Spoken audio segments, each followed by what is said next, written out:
Cold open. What is going on, everyone? Welcome inside the Nation pregame show. I'm Josh. This is Jay. We are back with you on a Sunday. As always, our show is presented to you by Nation Beer, the amazing, delicious, perfect beer following an Oilers win. Once again, I start the show with the volume up on my phone so we can hear ourselves talking on the Facebook Live. Jay, we might as well jump into it right now. Our first headline is the Oilers are back. We're back, baby.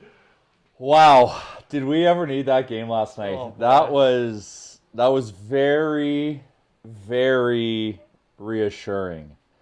Because, man, it's been a grind so far. We were 3-6, not playing to our potential. Last night, we actually played to deserve to win that game. We were just shot out of a cannon. Yeah, sure, we took the foot off the pedal here and there, but that's just natural, and we kind of let, the Leafs back in on brand. But you know what? Mikko made some big saves when we needed some big saves. Made a huge save in OT to allow that 2-on-1 to happen. And wow, that Connor goal. There was so much going on in last night's game. We'll get to the Connor goal. We will get there. I don't know if you know this. Connor scored a goal last night. Two, but one. Like going into that game, Saturday night, hockey night in Canada, we're playing the Leafs, both teams debuting brand new jerseys, Matthews, McDavid, we're all talking about it. It just felt like a game that was just destined for the Oilers to win, and they did.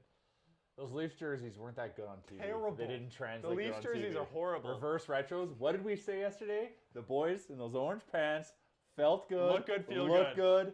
Played good. Yep. It was destiny. Foregone conclusion. Oilers winning that game. Reverse retros, undefeated. I loved them. Yeah. I thought they looked awesome. I thought it looked good. The pan shells and the gloves. Yeah. Yep. Leafs did not look good. Looked confused out there. Couldn't pull it off.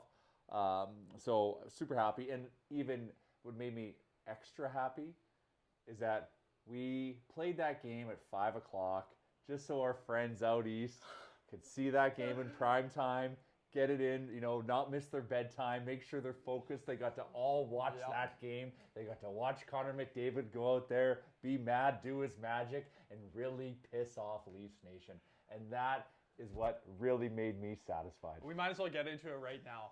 That smile after that goal, is there anything better than that? When they cut to that camera angle right on Connor McDavid's face, and that is the face of a man that knows that he simply is too good for the rest of the National Hockey League. That was an I am better than you smirk. But it's good to see that because Connor's been mad. Yeah. He's been mad lately. He knows this team is better than they've been playing. But yes, exactly. But here's the thing.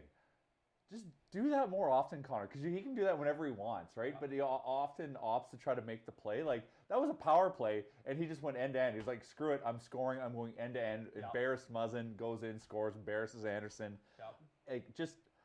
I feel like he could do that more, but he sometimes tries to force the play because he's just so good and he wants to make his teammates better. Yep. But holy cow, when he decides to go for it, that was unbelievable. That's goal of the year so far. Oh, yeah. And one of my favorite things is I saw some absolute dummies tweeting out, I think it was maybe after the last time the Oilers and the Leafs played, that, Justin Hull went from being scratched 71 times last year, or however many times it was, to being the only defenseman in the NHL that can stop Connor McDavid. So I don't know if you heard Jack Michael's call of the goal, but when he said Connor McDavid goes coast to coast, and then he said, whatever the score was at the time, 3-1 Oilers, and then he goes, there simply is no adequate defense. And when I heard Jack Michaels say that, it just goosebumps. Goosies. Because there simply is no adequate defense for Connor McDavid. There isn't. No. If he's activated, you're not stopping him. Yeah. All right, let's jump into the lineups for tonight's game because although last night was glorious and we're happy to get back in the win column, lots of work left to be done, and it starts tonight against a very, very weak Ottawa Senators team. This same Senators team that won their first game of the season against the Leafs, and they've now gone on, I think, a 6-game slide, something like that. Yeah. There was a lot of mixed opinions on the Senators team coming into the season. A lot of people thought they might be a little bit better than they were, made out to be, but they are terrible. And these are games the Oilers need to win. And on that, it's 3:15 right now. We're obviously not on Twitter, so we can't really see what's going on with the lineups. There's people saying that there's going to be a few roster moves happening over the next few hours here, getting set for tonight's game. Of course, we know Troy Grosnick not going to get the start tonight. Supposedly, according to him this morning in his media availability, it looks like either one of Mikko Koskinen or Stuart Skinner is going to start tonight. it's going to be Skinner. We're like 99% sure it's going to be Skinner, which means first NHL start. Jay, is this the way you would have went? Would have you went Skinner over Grosnick and Koskinen here? Well, I think you're damned if you do and damned if you don't, because Koskinen we know is exhausted. And he had a big game last night, and to just throw him back in, it's like good to give him a rest, but also, maybe you do play him and then start Skinner or Grosnick next game and give him 5 days off. Like, there's different schools of thought here. He's hot, he's feeling confident, so maybe you do want to start him. Yeah. The thing is that we need to make sure that we do not underestimate the Ottawa Senators. They are still pesky. Yep. They are pesky, and wouldn't that be a classic Oilers move to go into this game and just have your head between your legs and then? They were just in Vancouver, got swept. They're mad. They're rested. So like we do, this isn't just a cakewalk. We have to come and show up and put in the same level of effort as we did last night. But once again, reassuring. That was virtually 60 minutes of hockey last night. So if we play like we did last night, we will destroy the Sens tonight. So we just can't come down to their level. But you also have to acknowledge them as a worthy opponent, because they're mad. They need to get a win. They're gonna be playing mad. So they're not going to be, like I said, it's not going to be an easy game tonight. I personally, circling back to the starting goaltender for the Oilers, it's like you mentioned, it's kind of a lesser of two evils in this situation. Not saying that Grosnick and Skinner aren't good NHL goaltenders, but simply put, Skinner's not proven. He hasn't started a game in the NHL yet. And I know some people this week in Edmonton media were clamoring that, it'd be a good thing, it'd be feel good if they got Skinner a game. It's time to reward him for all he's done. And I somewhat agree with that, but I also somewhat agree in the sense that this team is now 4-6. I believe we are, or 4 and 6, and right now is not really the time for feel good stories. We need wins. So I think that it's kind of a situation where you look at which goalie is going to give you a better opportunity to beat the Senators tonight. Obviously, we don't know the inner workings of the situations with the roster moves and which goalie has had a better last few days in practice. Obviously, Grosnick hasn't been on the ice nearly as much as Skinner lately. I would have went Grosnick. Personally, I would have went Grosnick. Well, elite NHL stats. Elite NHL stats with the San Jose Sharks. But obviously, it's going to be Skinner, it looks like. So I hope the best for him. I saw Gregor tweet out this morning. Did you know this? Skinner, one of 9 kids in his family. Yeah, a lot of family watching TV tonight, watching that game. Hey, if he plays tonight, hopefully the team feels like they'll need to play in front of him. Yep. And kind of give him a good chance to get his first NHL win. I think those are good positive stories. But it's the other thing we need to also talk about outside of goaltending is who's slotting in for Bear. Yeah, the assumption would be Russell, but are we going to see Bouchard? Well, that also circles back to some of the moves they're going to have to do with the rosters and stuff. Ben Stokes is saying on Twitter or Facebook here, Skinner was on the taxi squad. Didn't they have to activate him before 3 p.m.? So we're thinking that probably in the next maybe 10 to 15 minutes here, the Oilers are going to come out with some announcements regarding the roster moves. Yeah, they would have filed it all already, and now they'll make it official. They have to be in before 3 p.m., so they're probably going to make it official for the public in the next few minutes here. So obviously, if Bear can't go tonight, one of probably Russell, Legason, or maybe Bouchard would come in tonight. We're not really sure what Bouchard's status is in regards to the back injury. Not necessarily an injury, but just kind of was laboring him lately. So I would freaking love to see Bouchard draw in tonight. I don't know. It's one of those games that might be a worthy gamble to try. But yeah, so like there's going to be a lot of things kind of coming here on the fly here, within the next hour about what's, the concrete details of the lineup. Yeah. But you know what? One thing I liked that we did last night. What's that? That we got to keep doing is floating McDavid in. I was just going to say double shifting McDavid. Double shifting McDavid because obviously that pays off. And we have to give him and Archibald some respect as a duo. Chemistry. They make shit happen. Like, obviously Connor McDavid makes shit happen like all the time. That's what he does. Yeah. But Archibald is a decent trigger man, a decent 97 shooter. Like, he pulls it off. Like, he should have had 2 goals last night, but he pulled off. And that was a sick goal. First of all, that pass was unreal. Yeah. But to bury it like he did, like on that angle, like that was good. Like, yeah. Well, coaches and general managers, they love guys like Josh Archibald. Obviously, he's on a good ticket, good contract, and you can float him up and down the lineup. He can play 1 through 4. You don't want him on your first line. In a perfect scenario, he wouldn't be on your first line. but in situations when you need to play him with elite players like McDavid or Draisaitl, he can keep up to the pace, which you like. Well, yeah, and the other thing is he's playing against fourth line competition, so you sneak McDavid on there, and that's who he's playing against, and he's got a good trigger guy. Like, I like that. That was a smart tip. That was a move that like saved the momentum of the game because we were giving it back to Toronto, right? Yep. Like that late goal before the period ended, like that was huge for the makeup of that game. All right, let's move on to the next headline here, which is simply put, the Sens are bad. We've talked a little bit about this already. We gotta stop saying it. The Sens are bad, but we have to respect them. We have to respect them, but we can't deny the fact that they're a bad hockey team. They have a couple of great players. You know, I don't want to pump his tires, obviously, because we have a bit of a mixed feeling about the Tkachuk brothers here in Edmonton. You pronounce the T? Strong T. How did you? Tkachuk. There's no the T is silent. No, how did you say it? You said Tkachuk. No, I didn't. I said Tkachuk. Yeah, you have a T emphasis there.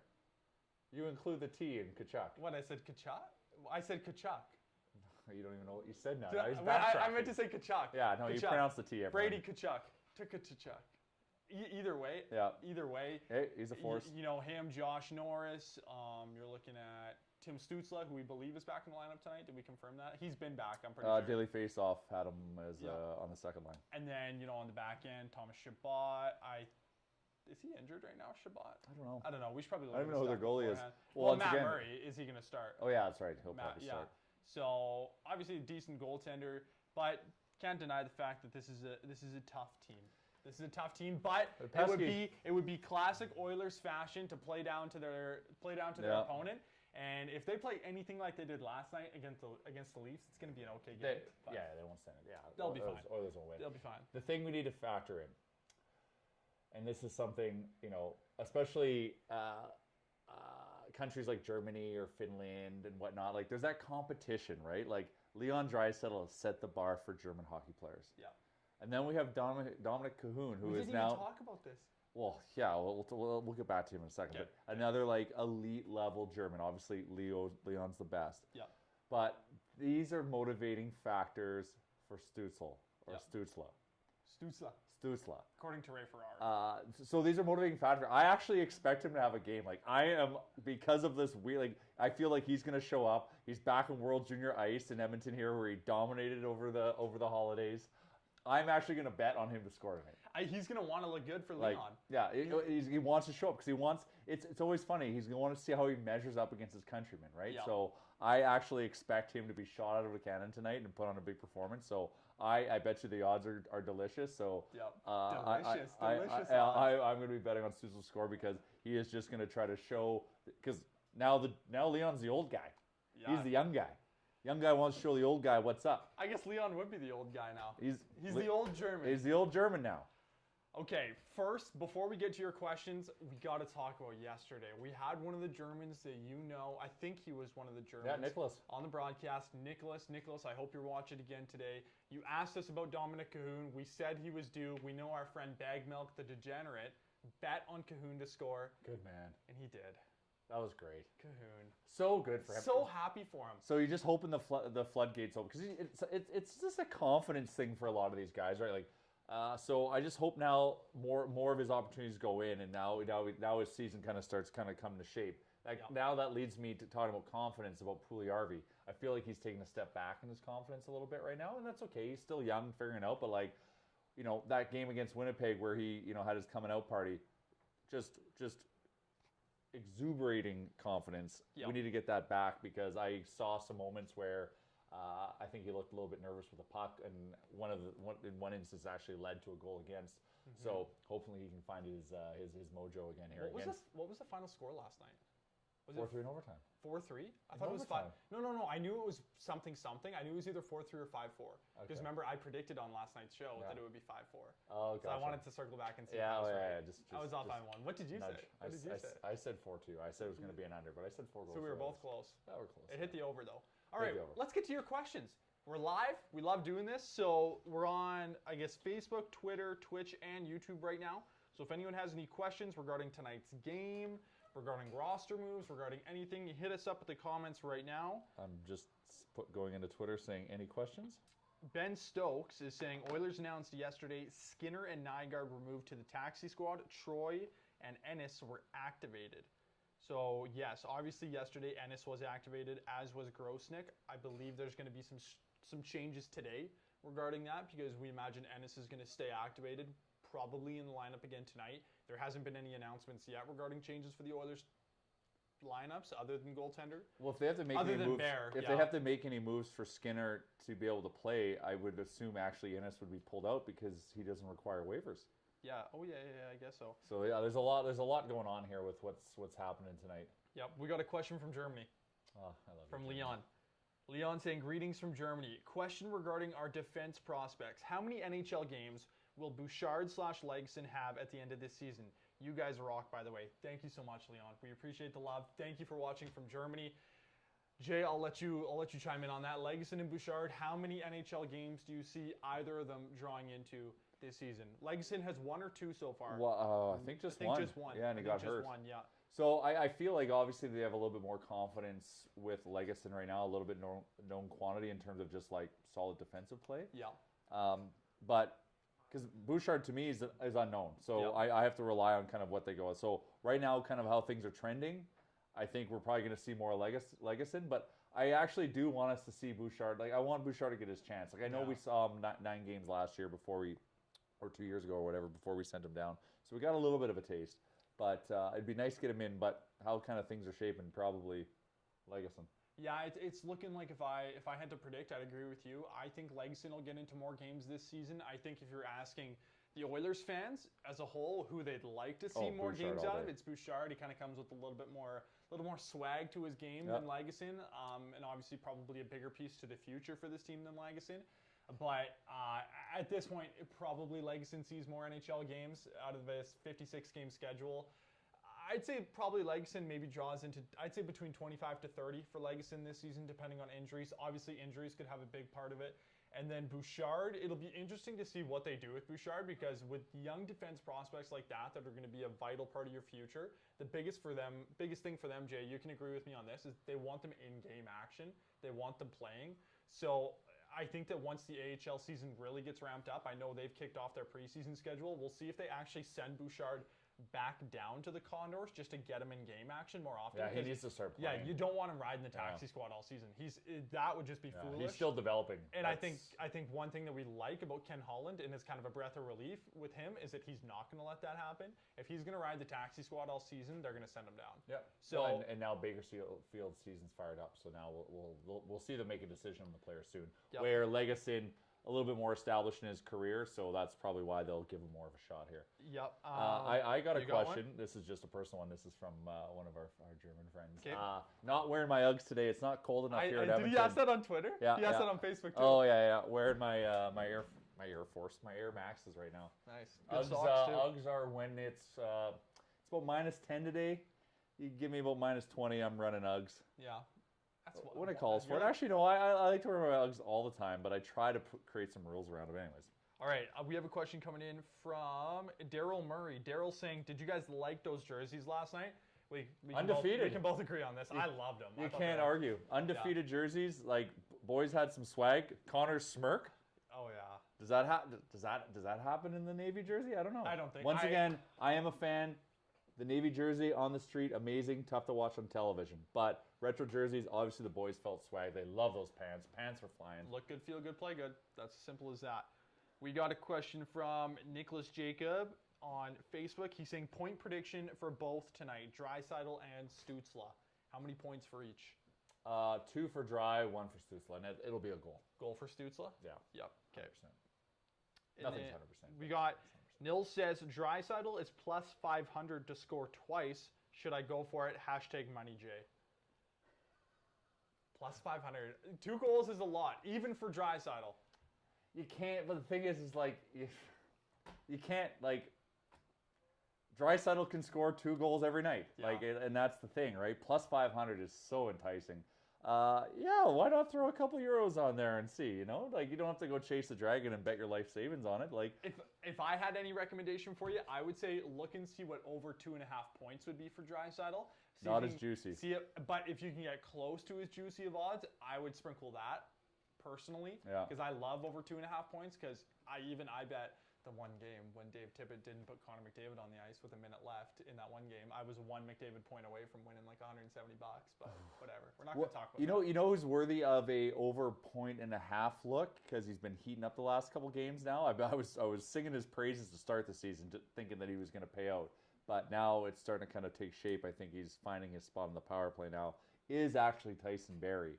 I think you can probably get him over 1.5 for decent odds. Yeah. So that's something to look at. I haven't looked yet, but it's something now that I'm thinking about because he's starting to kind of show up a little bit better, more offensively. I was laughing last night. I tweeted it out after that crazy McDavid goal. Did anyone see that Barrie assist though? Because it's like he didn't. Oh, irrelevant. He just dropped the puck, but it's a power play point's a power play. That's the byproduct of being a power play, and it gives Yep. you that chance, right? So yeah. So if you would have bet, because Barrie was 2 points last night. Yep.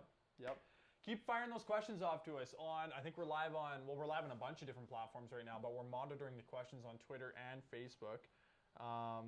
According to Facebook, they're saying this chat is now the property of, I don't know how to pronounce that German city, but Germany. They're saying that this is a German chat now. Oh, I love it. Bring us into the. Yep. It's a German word. Confirmed. Okay, looking at tonight's game, I have high expectations for the Oilers. I don't know if we're going to see the same caliber of game that we saw last night because obviously the firepower between the Oilers and the Leafs, there's always a little bit of added juice for the teams. I think we're going to see more of a defensive style game tonight. I think we're going to hit the under. I don't know what the line is right now for the over-under or for the straight-up win, but I think we're going to see a lesser scoring game tonight. Our goaltending is really going to be the that'll be a big question mark. That'll be a big question mark. Terry Hunt is saying, is Skinner confirmed? I keep reading different starters. Yeah, we don't know. Dude, man, it's an absolute shit show right now. We're trying to figure it out. No one's giving out information. There was funny, you see those comedic, like not comedic, but people were showing timelines of like one person saying Koskinen, Skinner, Grostek. Who did Bag Milk had Grant Fuhr starting? Yeah, well, someone else had Charlie Huddy starting. Worth a shot. Yeah, we don't know. I wish that they would give us a confirmation right now, but yeah, we still don't know. If you see, please let us know because we want to try to keep you guys informed here. Yeah, someone check it out for us right now. Tell us who's starting. We believe it's going to be Skinner, and we've talked about this previously, Jay. Is that Skinner had okay Western Hockey League numbers. You know, he was with Swift Current, I believe, then Lethbridge, or I think he went Lethbridge to Swift Current. Yeah. He had okay numbers in the WHL, but one thing that is a promising thing with Stuart Skinner is he had great playoff numbers. Yeah. Great playoff numbers. He took down my Moose Jaw Warriors in that year. So, so I'm like, I got like a hate on for Skinner, but it's a respectful hate. Yeah, but you can't now because he's an Oiler. Because your fandom for the Oilers is over the Moose Jaw Warriors, I would hope. Yeah, it is. If I had to choose. Derek says hello. Hello, Derek. Any questions coming in on Twitter, Jay? Twitter's just a lot of just liking, which is nice. So Thanks, thank guys. you, Twitter. Appreciate the love.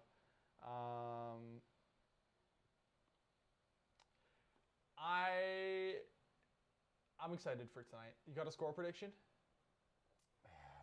So we have to play hard tonight because I don't want to keep throwing out the caution signals that Ottawa will be a handful for us. We are going to be a little bit tired. So I expect Ottawa to be shot out of a cannon. I'm actually scared Ottawa might score first because of that, because it's going to take us a little bit to find our legs. But, you know, we are the Edmonton Oilers and they are the Ottawa Senators. So this game should go a certain way. This should go a certain way. I think it is an under. I think it's probably a 3 to 4 to 1, maybe 2 situation. And so you have high hopes for Skinner tonight. Skinner. I have high hopes that the team is going to play in front of Skinner because I feel like it's like a David Ayers situation. I'm not saying Stuart Skinner's Ayers, but the team. But how well did Carolina play in front of Ayers? Like good, yeah. Right. So they'll play a little bit. They'll be thinking defense first. Yep. To make sure that they limit the opportunities or keep the opportunities to the perimeter as best they can. Steven is saying the score says it's confirmed Stuart Skinner is starting. All right. So according to the score, Skinner is starting. Well, that's exciting. That is exciting. I'm excited for him. I'm excited. So we need the squad to play in front of him. Get that guy his first NHL win. He's got 9,000 siblings are going to be watching the game, so Yeah. that's very exciting for him. So yeah, hopefully we can pull it off. But yeah, I think it's like a 3 or 4-1 situation. Nils is saying, is it just me, or isn't Nuge on his A game right now? Have you liked Nuge's play the last few games? Nuge is back. Nuge back. kind of started a little weird, but a lot of people did. The Oilers did it. We were 3-6, but yeah, no, Nuge is finding his form, which I just love. He was in a bit of a slump there, and I was critical of him on Twitter. I was saying, when you're playing with the best player in the world and you're getting grade A looks, you got to start burying some, and he wasn't. But over the last few games, I think we've seen a bit of a shift in his play. I don't know if that's the byproduct of getting another big body on the top line, and Jesse Puljujärvi. I'll be very interested to see what Tippett does with that top line tonight, because we saw late in yesterday's game, he was rotating Archibald and Cassian on that top line, and JP was playing a little bit lower down, especially in the last 10 minutes of the third period. So it'll be interesting. If I had to predict, I would say JP probably starts again on the top line. Yeah, show the vote of confidence. But Tippett was coaching last night. He coached the game. He saw Archibald was playing good. Look, it paid dividends. So it's good. If you have a guy who's having a rough night and you have a guy that's accelerating, make some moves. Follow the path of least resistance, right? Caleb is wondering, Bouchard in or is Bear healthy? We don't know. We're going to have to wait and see. Well, we think Bear's out. Yeah, we're going to predict that Bear's out, so probably, I would have to say probably Russell comes in. Russell or Legason. Legason or Russell, Terry Hunt is saying, I think Cahoon will come out strong tonight. What do you think? Once again, this is like the German derby, right? You got Stützle, the young guy, who's coming in and wants to show the old boys what's up, even though these guys aren't even old. So I feel like there's going to be like this game behind, within the game. Yep. And I like it. Cahoon point, Draisaitl 2 points, Stützle goal. It'll be great. And you never devalue just the confidence it can bring a player getting their first goal.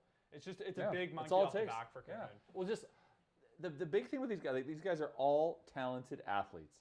And basically for them to play their best, it just has to be like muscle memory. Just go out there and play. Yep. When you don't have confidence, you're thinking, you're gripping things tighter. So, Cahoon now can just go out and play. We hope that goal will kind of unlock that mindset and get that confidence where he just goes out and plays. Yep. Because he's got skill.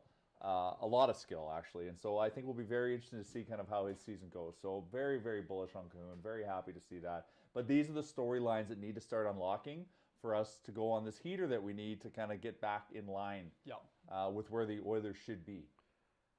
Ben is predicting 4-3 Oilers. Terry Hunt is wondering, why is Chris Russell out? He was just one of the players that was drawing out of the lineup with the rotation of the defense. He's not hurt, we don't think. Chris Russell's hurt. He's just kind of what happens sometimes for a veteran defenseman. Shaking it up. He obviously wasn't playing well enough. Caleb Jones has been good. He's been reinserted back in the lineup. He's been playing good for us. Yep. So, I'm very happy for that. Once again, good decision. Have Caleb Jones come out. Didn't start out good. Have a seat. Kind of recalibrate. And defensively, he's been pretty good for us. So, but once again, these are the things we need to do. We're kind of building the foundation now to hopefully go on a nice little run here. Doesn't have to be like a 10-0 run, but if we can go 7-3 in the next 10 games, we'll be very happy. We have time for a few more questions here, so fire them in if you have one regarding tonight's game, the Oilers in general, some of the roster moves we're making. We'll get to a few more on Facebook here. Steven is asking again, thoughts on Nurse so far?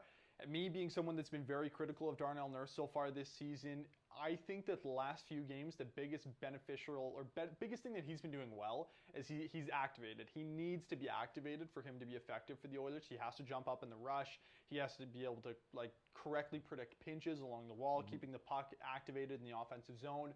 That's what I've liked from Darnell Nurse. Jay, what about you? You just said something very interesting. We have recently, especially last game, we've been keeping the puck activated in the offensive zone. Yeah. Which you need your defenseman to do. Well, of course. So, I've had no issues with Nurse. Obviously, there's the typical things that sometimes kind of, rear their head with Nurse, but I think he's been helping us and exactly providing that value that we need to kind of keep this pressure. That's the thing, it's just keeping the pressure. I was just watching the game last night. I'm like, holy shit, we're all over these guys. Man, but the first period was wild. I just kept saying to myself, I'm like, when's it going to stop? It's going to stop. This is what happens. We just stop and then just let them take over the game. Yep. But we didn't really stop.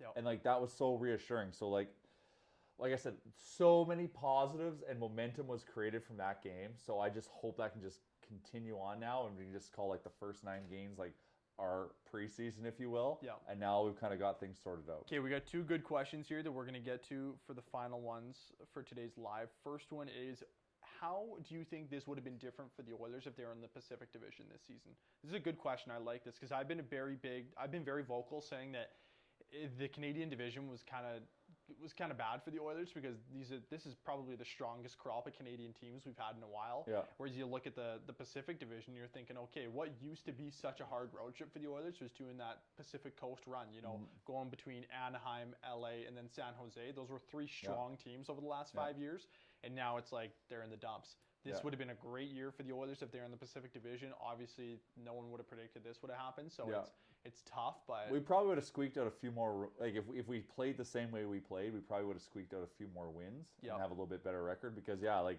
it's really just Vegas. Yep. It's Vegas and us. Yeah. Really. So no. It would Is Colorado in the Pacific usually? They're in the Central, aren't they? Colorado's usually in the Central. Now I'm second guessing myself. They're in the Central. Yes, they are. Yeah. Okay. This is our last question. I like this one. It's from Nicholas once again. He wants us to rank all of the offseason signings from worst to best. So instead of going through them all, let's just say, Jay, your best offseason signing so far right now, and then maybe the one that's, I don't want to say the worst, but the one that you're maybe asking for a little bit more out of. I'll start. I'm going to say, so who are we going to include in this? Obviously, we got to include JP, Dominic Cahoon up front, Slater, Kyle Turris, Devin Shore, and then on the back we have, as I mentioned, Slater, Tyson Barrie, and then I think that would be it. So for my best offseason signing so far, I'm going to say, this might be a little controversial, but I'm going to say Dominic Cahoon, honestly. Why is that controversial? Well, just because he only has 1 goal. You know what I mean? And you're looking. But he's been playing good. That's the thing. Like he's just been snake bitten. Like big eye test guy, and the eye test has been good for Dominic Cahoon. He's activated. And you can see the chemistry. There's a player there. There's a player there, and he's noticeable. Like so I would actually agree with you that Cahoon is probably the best of the signings. Yeah. I expected more to Turris. Yep. And maybe he'll find his legs, but like, I didn't really notice him much last night, and so and he's getting shuffled out for McDavid on some of those rotations. So. Yeah, exactly. So I had a little bit higher hopes for Turris. Kukuk was a depth signing, and so he comes in and does his thing. So he's a $700K 7th defenseman, so can't really can't be too critical. Can't have too high of expectations. Exactly. So does he meet expectations? Yes. Yes. I would argue that he's exceeded them so far. Yeah. You know what? So who's your number one? Best offseason signing. Can't say Cahoon. I already said. No, I know. My heart says Puljujarvi. I was gonna say. Right. It's just good that JP. it's good that we're trying to make it right, because we fucked it up. They also in Puljujarvi, obviously, both sides are guilty. I would say when by we I mean the Oilers are probably a little bit more guilty than Puljujarvi. The fact that he's coming, he's shown some signs of brilliance. We know there's a player there. He's just got to get his NHL confidence there, and we'll start seeing a more confident, consistent player there. Yeah. So I feel good about Puljujarvi. He hasn't scored yet, but I think it's only a matter of time. Yeah, same as Cahoon. It's gonna come. And if he does, that's something that helps. Like him and Cahoon are things that are gonna help change the team. Yeah. Right, like Cahoon, I think is now setting himself up for have a good season after kind of getting the monkey off the bat. Puljujarvi has to do the same thing, and then so Barrie. Well, we'll see. Barrie. For me, it's the jury's still out on Barrie. Like he's starting to perform a little bit points wise. We're trending though. We're trending. But I'm still gonna kind of process what I think of him as a defenseman. Yeah. Okay. Worst. Who's the worst? I don't like saying worst. Who's left you with more to be desired? Yeah, Turris. It's Turris. 100% Turris. It's for sure Kyle Turris. I think you can check Zach Lang. He's really good on Twitter with the nation here of putting out stats in regards to Corsi for, Corsi against, and stuff like that. And I think that Turris might have one of the worst Corsi fours in the NHL right now, percentage-wise, on the Oilers. And there's a lot to be desired for Kyle Turris right now. He's coming in. You can never expect that you're going to get a really strong defensive game out of Kyle Turris. That's just simply what he hasn't been in his NHL career. So the biggest thing with your bottom 2 lines is you just need them not to get scored against. If they can fall flat, Just be even. Yeah. You don't have to score. Just don't get scored against, and that's all we need. You just need to shift the momentum for the top two lines when they get on the ice. Let them rest. Offensive zone faceoffs, offensive pucks in the offensive zone, stuff like that. Let them rest and just don't get scored on. So I'm not out on Kyle Turris yet. I think he definitely. No, but right now, like in terms of what we're seeing versus expectation, I'd say right now, he hasn't hit his expectation yet. And it's not like the expectation is him to be a 30-goal scorer. No. It's just like a responsible veteran. Yeah. That just goes out there and keeps the puck out of our net, because that's all we really want. And we can score. The guy can shoot the puck. Yeah. Like, he's proved that. Like, that was a nice goal he scored. Great goal. He can shoot the puck. So when he gets the odd scoring chance here or there, that he does capitalize and kind of provide that depth scoring that we do need in the event that the top line is having an off night. Yep. All right, that's going to wrap it up for the Nation pregame show today. As always, thank you all for taking part in today's live. Want to say thanks to our regular contributors. Thank you to Nils, Nicholas, Steven, Terry. Thank you for chiming in, getting the questions in. We love it when you guys are engaged with us. It keeps our jobs entertaining and keeps us on our toes. And so, yeah, thank you guys. Obviously, Jay, big game tonight for the Oilers against the Sens. It's a 7 p.m. puck drop. The Oilers here at Rogers Place, taking on the Ottawa Senators. Hopefully, next Oilers Tuesday. game is Tuesday. We'll see you guys Tuesday. Enjoy the game.